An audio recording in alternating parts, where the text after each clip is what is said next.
give us that one telephone number. We can find out, hey, is there actually a LinkedIn account? Is there actually a persona out there that's tied to that phone number? And then very quickly flesh out that entire map of infrastructure. So when we think about the attack surface today, we have to also think about what we call these social channels, right? These emerging threats where folks are not just impersonating you via network infrastructure and domain infrastructure, but they may be impersonating you via telephone. All this craze around scattered spiders, shiny hunters, and how they're targeting the help desk. Wow, that's crazy.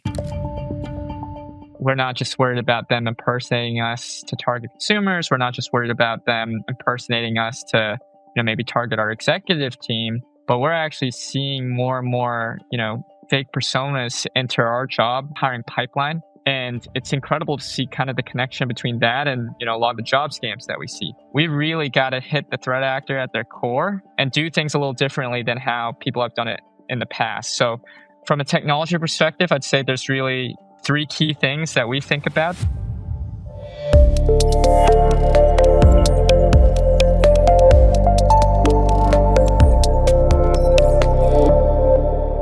Welcome, Kevin, to Vigilance, my podcast. So glad to have you here today. Thank you so much for having me today, Pam. Yeah, so we're here to talk about, I love this topic, brand impersonation. It's not just brand impersonation, it's executive impersonation. There's a lot of different elements here. There's a lot to talk about.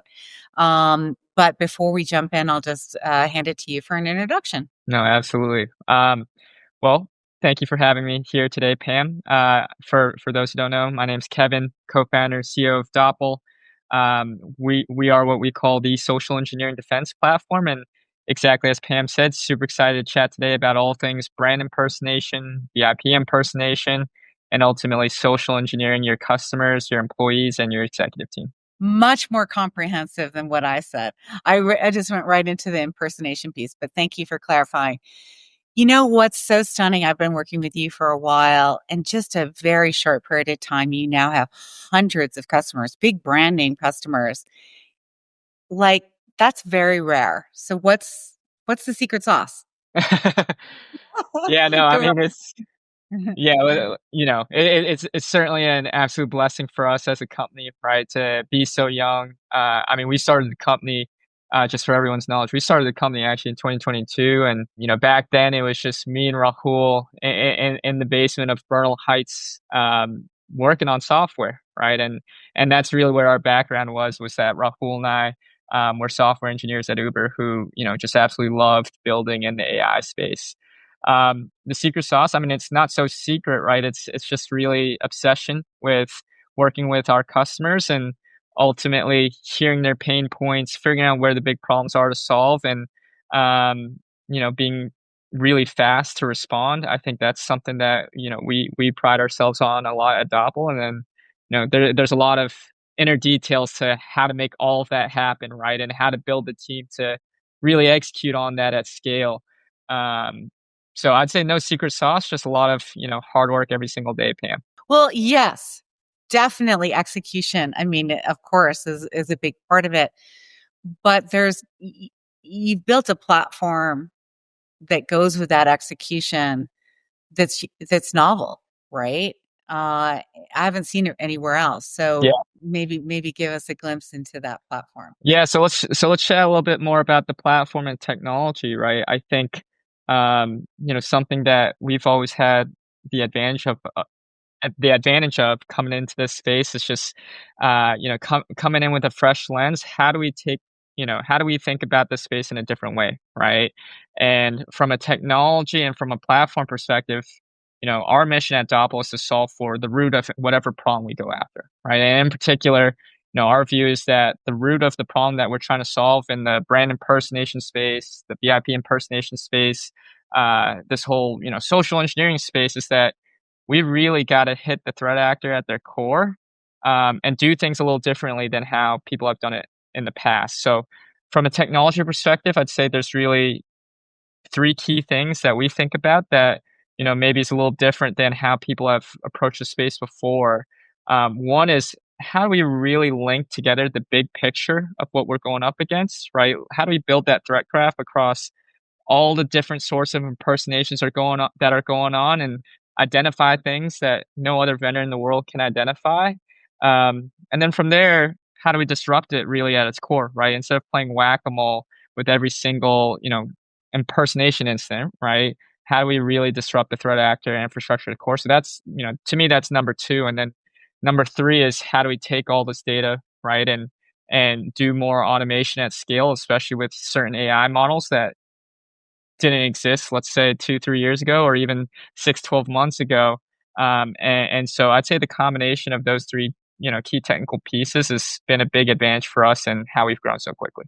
Yeah, I know. What I like to say to my CISOs is give Doppel one tiny thread, just one tiny Right. thread, and they like a phone number. It could just be one, like a phone number, and that's it. And they can pull on that thread and put an attack graph, which you just mentioned, Right. together that will blow your mind.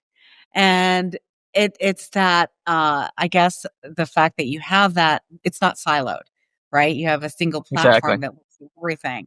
And so, maybe you can give us no names, of course, but like a customer example of how you do that, or when you've done that, because I've watched you Right. personally do that, and it's staggering. It's so fun. Yeah. No, I'd say one great example that we always like to share, just because we've seen it hit so many customers recently. Give us that one telephone number. We can find out, hey, is there actually a LinkedIn account? Is there actually a persona out there that's tied to that phone number? From there, we could then tie it to any other additional, social media accounts or telephone numbers or encrypted chats like WhatsApp, Telegram, etc., that are tied to that one indicator, and then very quickly flesh out that entire map of infrastructure. So with the specific customer I'm thinking of, they did give us that one phone number. We actually found that it was tied to a LinkedIn account, that was pretending to be part of their offshore team, interestingly enough. So it was someone who was targeting their folks in India, um, you know, whether it's a support center, whether it's a help desk, whether it's your security operations, right? A lot of different offshore operations for a lot of our big enterprise customers. And from that LinkedIn account, we saw additional LinkedIn accounts that were connected as friends and social connections, right? We saw their telephone numbers, their email addresses, and we were even able to correlate one of those email addresses back to their corporate inboxes. Like someone had actually taken the email address that was tied to one of these LinkedIn accounts, and there are records of those emails hitting their corporate inboxes. So that's a great example, Pam, of like you said, giving us one thread to pull on, and unraveling that whole infrastructure as a result. Wow, that's crazy. Actual email address. Hmm. Yeah, I mean, it was actually something that happened very recently, in one of the recent like deep dives we did. Right. And we don't always think of, I think you refer to it as telco, but telephone numbers, obviously you do, every channel. But so talk about, when we think about the tools that have kind of failed us in this space, to be honest, maybe because they're more siloed. Right, Um, uh, talk about the traditional channels versus the emerging channels, because I think that's what makes this even more interesting. Of course, you right, cover traditional very well because it's a single platform, right. but then there's this emerging, and that's just you know with AI that's become even more interesting. Absolutely. I mean, I think you take a look at the traditional tools, right? And let's say even just traditional threat intelligence, a lot of that operates at the network layer. So of course we got to be great at, domain monitoring, type of squatted attacks, domain intelligence, things like that. And a lot of the traditional tools will enable you to pivot off that, where, maybe you have a domain, and then find the IP address. You can then find all the other associated domains to that IP address, and maybe email addresses, URLs, etc. But when we think about the attack surface today, we have to also think about what we call these social channels, right? These emerging threats where folks are not just impersonating you via network infrastructure and domain infrastructure, but they may be impersonating you via telephone, right? And we've seen a lot of that in, all this craze around scattered spiders, shiny hunters, and how they're targeting the help desk. Um, Also, we see it targeting the consumer side, right? From Southeast Asia, a lot of these threat actors are, pretending to be part of the banks, pretending to be part of the crypto exchanges, and targeting everyday regular consumers, and ultimately impersonating these brands. So the reason why this is so critical is that we have to change our approach, is what that means from a detection and takedown response perspective. And at Doppel, how we think about it is that, of course, we got to cover the traditional areas, like you said, Pam, but we have to cover these emerging areas. We have to be able to link the threats and the attack graph across all these different channels. And then we also have to be really, really effective on the disruption side and takedown side. Right. It's interesting because takedown, I'm just, there's a lot of companies doing takedowns, right? Yeah, It's almost become a little bit commodity, yeah, but it's the time it takes to do the takedown and the effort required. And so maybe you can talk a little bit about, average takedown time, or the fact that how does, because it's not just a platform, but a SOC team at Doppel. right, How do you always go about doing that for the customer? Because right now, if you talk to any large enterprise, they're like, oh, well, marketing is involved, legal is right. involved, physical security is involved, the SOC team is involved. They've siloed it. And then, totally. And then the tools are siloed. So of course the adversary is getting in because nobody's connecting the dots. So Right. you take your platform, which is collapses the silos, and then your SOC team, which literally takes it off of all those four functions plate. That's my Yes. understanding.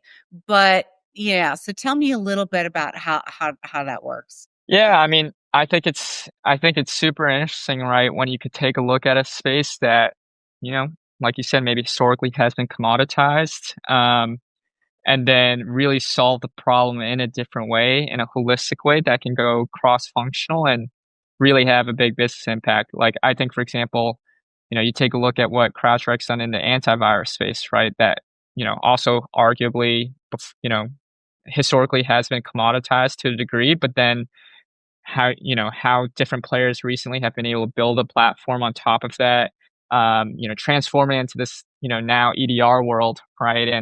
And make it much more comprehensive of a solution. So, um, in a similar vein, that's our approach to the whole takedown space. Yes, historically it's been commoditized, but what really is a premium solution in the space is the ability to, do exactly the things you described, Pam. One, consolidate a lot of these efforts across these different channels, across these different teams, and basically really build the big picture, right, of what we're taking down and playing less whack-a-mole. Two is just the efficacy, right? Like you said, you got to be able to do it significantly faster than everyone else, and have much higher success rates. And a lot of times we talk to customers where they're like, "There's no way anyone could take this down. We've been trying for months, if not years," and then suddenly Yeah. Doppel comes in and it comes down in the order of minutes or hours. So that's always a huge aha moment. And then lastly, I'd say, oh, Wow. go Right. for it. Good. Well, I I was was just going to say, why does it come down in minutes or hours when they've been at it for months? That's like the yeah, magic right there. exactly. So I think it's really three things, and this actually ties to what's going to be my last point. One is we do just cover different channels and platforms that other platforms don't. So, like for example, I know one of the most common ones, Pam, you and I talk about is our channels like X, formerly known as Mhm. Twitter, right? Or maybe it's Telegram, or maybe it's WhatsApp, right? Where, hey, Yeah. no one in the world has been able to crack this particular problem. We've put in the work to, either build the relationships with those platforms or experiment with different takedown methods on those platforms, and that's been a huge piece of why we've been able to be more effective.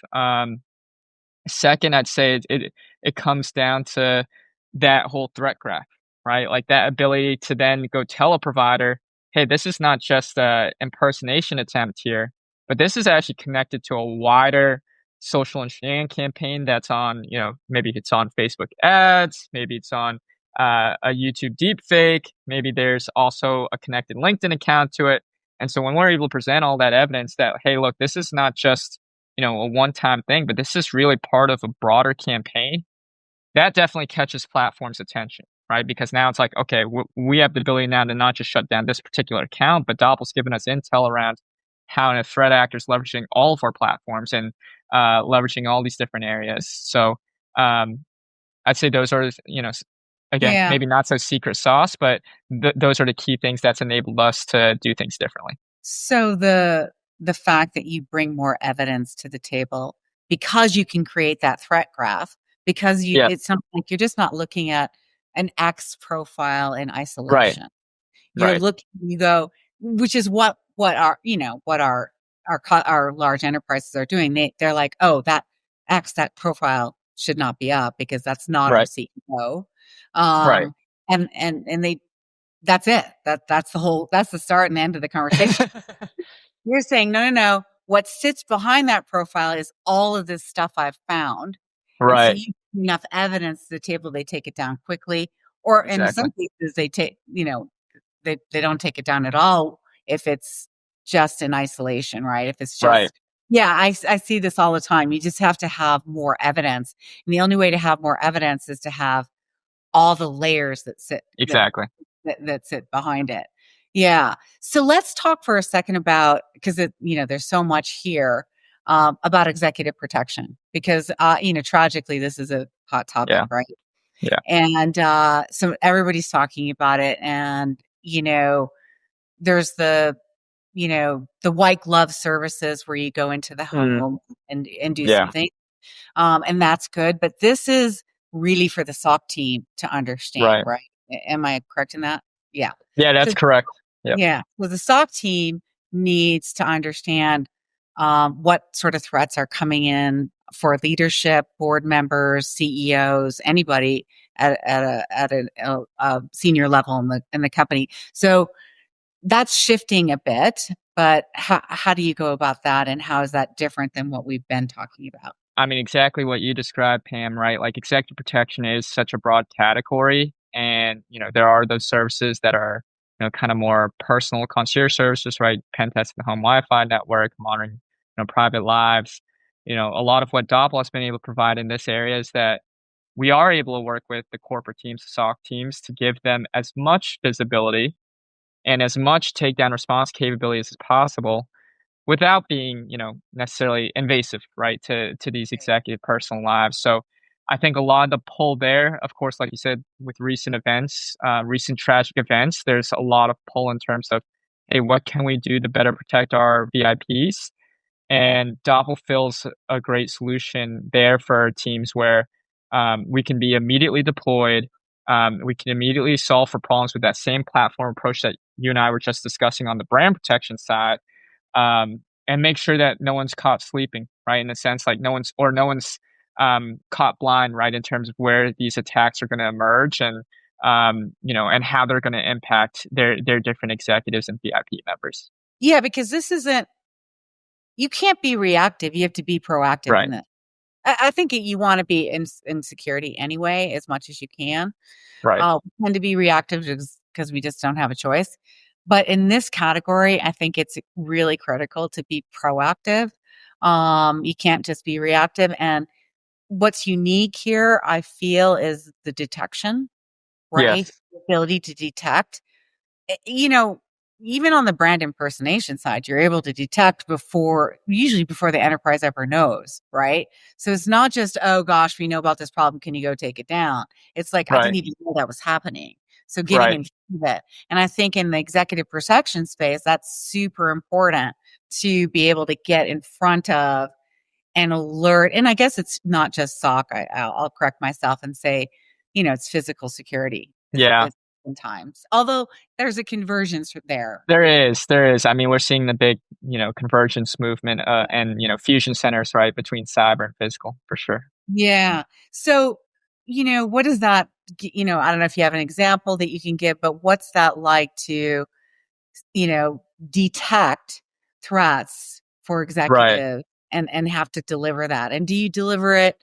This is my maybe getting, but do you deliver it to the executive? Who do you deliver it to in the enterprise? That's a great question. So, Well, the quick answer to that on the delivery side is however our customer wants it set up, right? Like we actually do have the ability, for example, to make it more self-serve, and so those that reporting and those results go directly to the executive and maybe their exec assistant, right?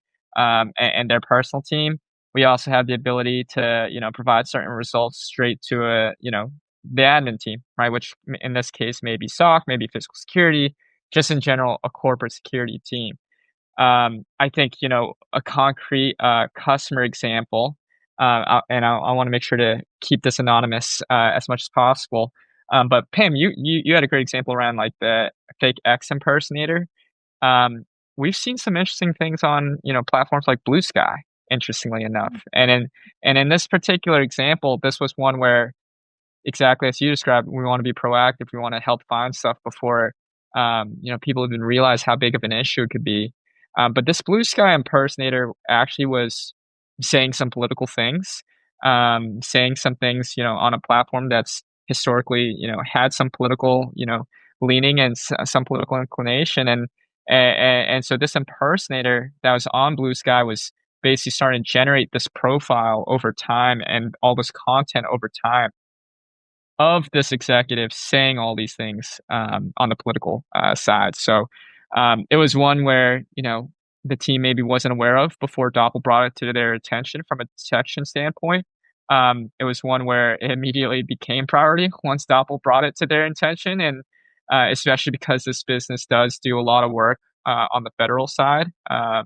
And so that's just a great example of why that extra visibility is so critical. And then what's great about Doppel, as always, is that we're not just here to give you visibility, but we will help you remediate as well. Yeah, right, right. But that heads up has got to be absolutely critical.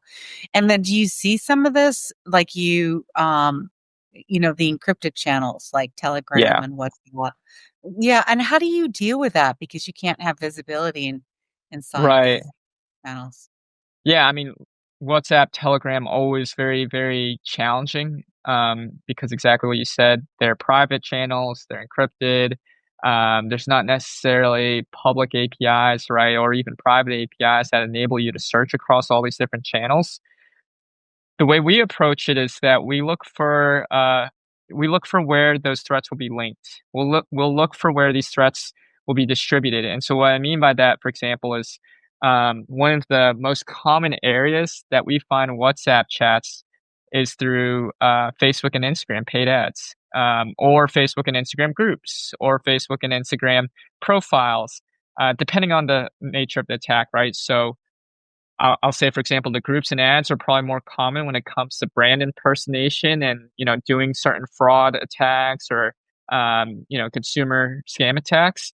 But then we'll see the specific profiles be the bigger attack vector for things like executive protection, where they've set up a whole persona, they've copied the name, image, likeness, the NIL, and that profile is linked to a WhatsApp account as well. And so that's the key in how we find stuff is let's go find how they will distribute these sorts of attacks and and that's really the advantage of having this multi-channel threat graph platform is that okay, maybe we couldn't find it through Telegram or maybe we couldn't find it through WhatsApp, but we were able to pull the thread from a Facebook account instead or a LinkedIn account instead, and that's how we found the impersonator. And you see everything then connected to you see all the connections to the encrypted channel Exactly. and then build that attack graph out. Super interesting.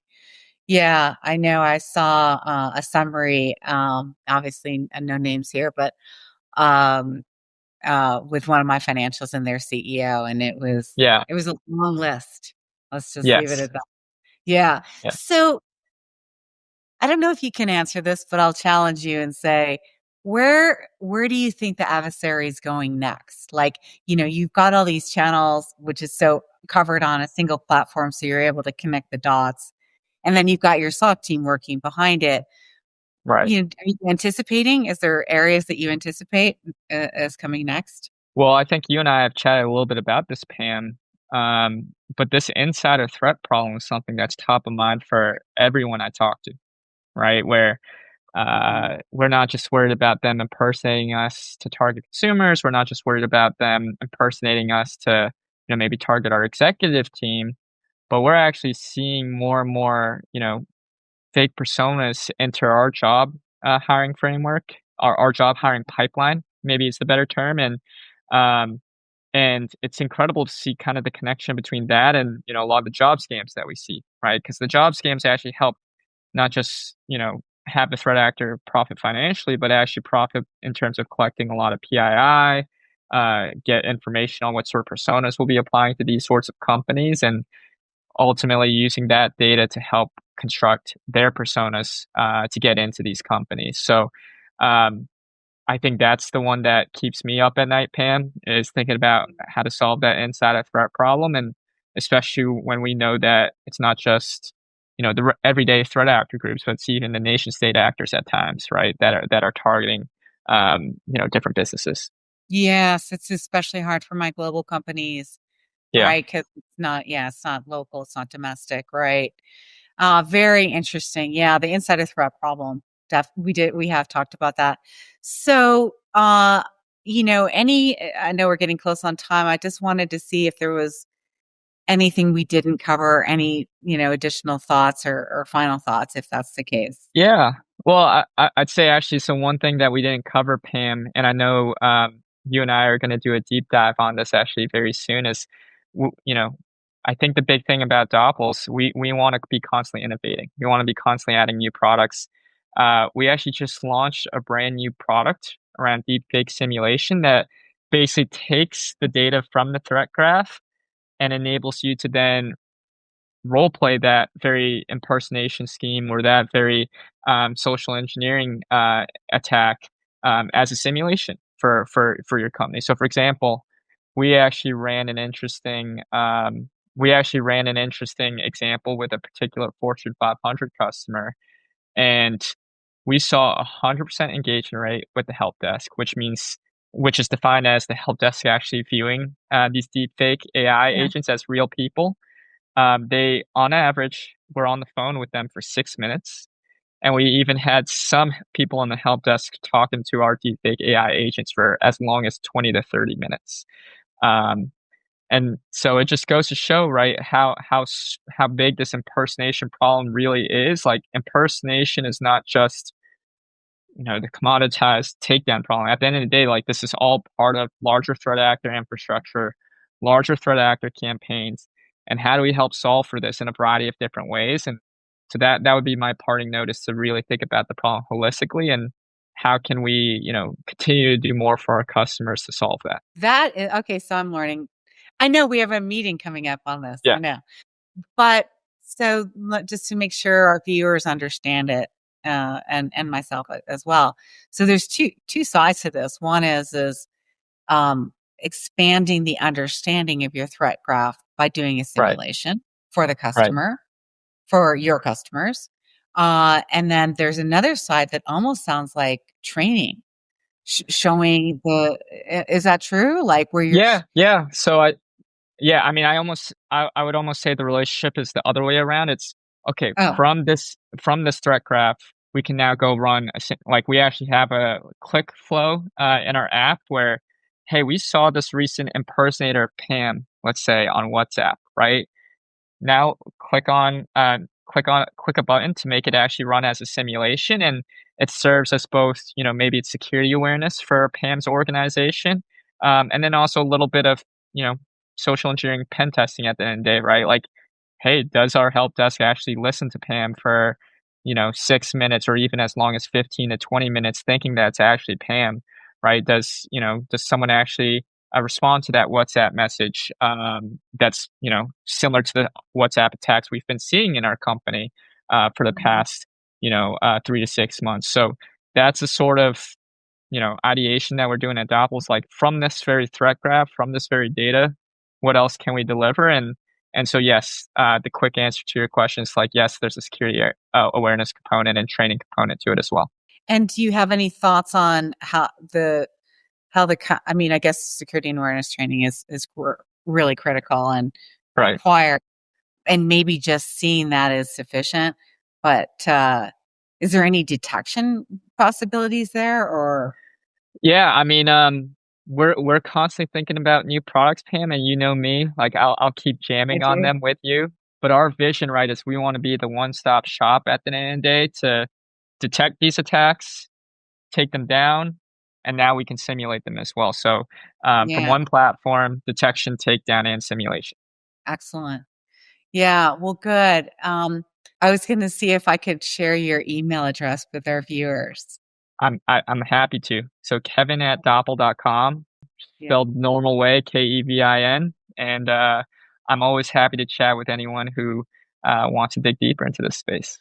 Yeah, I think that people will be very curious, and everybody's always welcome to reach out to me. But I thought, wow, here's an opportunity for them to reach out directly to you. So, um, thank you, Kevin. This was a fascinating conversation, and really, and congratulations on all your success.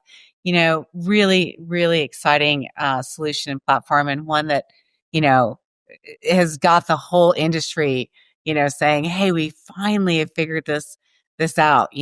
We can actually be proactive, detect, and do these takedowns in a timely manner." So, um, appreciate your time and have a great rest of your day. Well, I was going to say, right back at you, Pam. Thank you so much for having me today, and thank you for all the great advice to me personally. Over I guess it's been almost a year now, right? We've been working And, together. Yeah. Yeah. yeah, It's been exactly. so, I mean, it's my job to bring, this innovation to my Fortune 500 CISOs. And this has been a joy, a real joy. Likewise, likewise.